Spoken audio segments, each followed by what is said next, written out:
नमस्कार, मैं हूं निवेदिता और आप देख रहे हैं खबर प्रधान। देखिए, बिहार चुनाव की तारीखों के ऐलान के बाद सभी दलों के नेता अपने अपने चुनाव क्षेत्र से चुनाव प्रचार के लिए निकल पड़े हैं।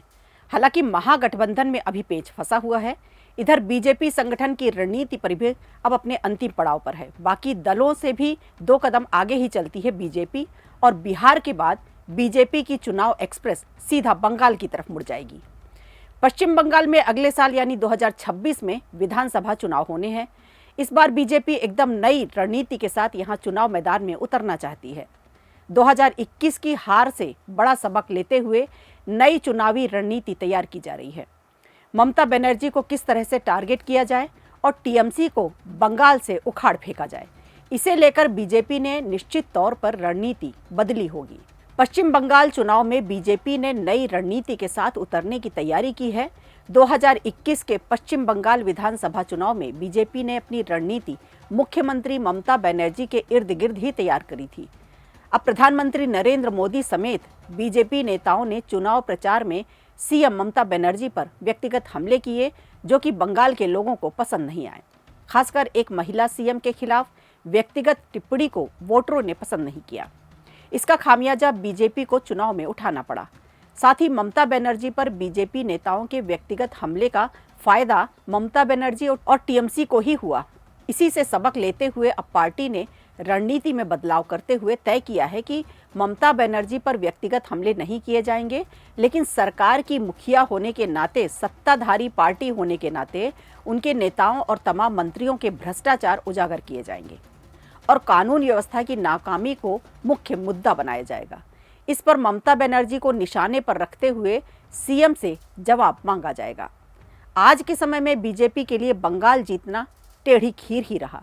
2021 में बुरी तरह से हारी थी बीजेपी, लेकिन अब परिस्थितियां बदल चुकी हैं और बीजेपी के फेवर में है, क्योंकि जिस तरह से घुसपैठियों का मुद्दा है, हिंदुओं पर अत्याचार है, रेप केस में ममता सरकार का ढीला रवैया है, पुलिस थानों में अराजकता से बंगाल की जनता भी त्रस्त हो चुकी है। बीजेपी टीएमसी के उन मंत्रियों और नेताओं को सभी भ्रष्टाचार के मुद्दे जनता के सामने लाकर जल्द अभियान शुरू करेगी। बीजेपी अपने चुनावी अभियान का एक प्रमुख मुद्दा राज्य में कानून व्यवस्था को बनाना चाहती है, घुसपैठ को बनाना चाहती है।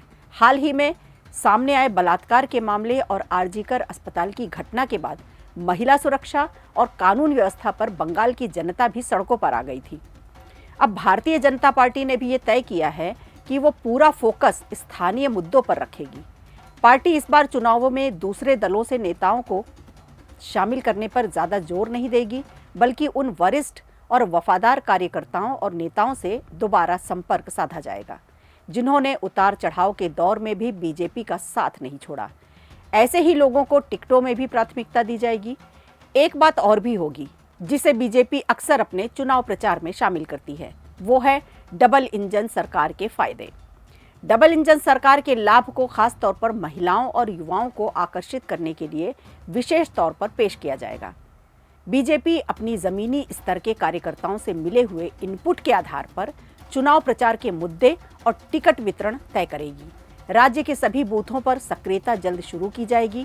चुनावी अभियान में राज्य की संस्कृति और परंपराओं को भी प्रमुखता दी जाएगी। इसके अलावा राज्य की अल्पसंख्यक बहुल सीटों के लिए भी अलग से रणनीति बनाई जाएगी। दरअसल पार्टी की रणनीति है राज्य की 83 मुस्लिम बहुल सीटों के उलझने और ज्यादा ताकत लगाने की बजाय टीएमसी और राज्य सरकार के खिलाफ माहौल बनाया जाए।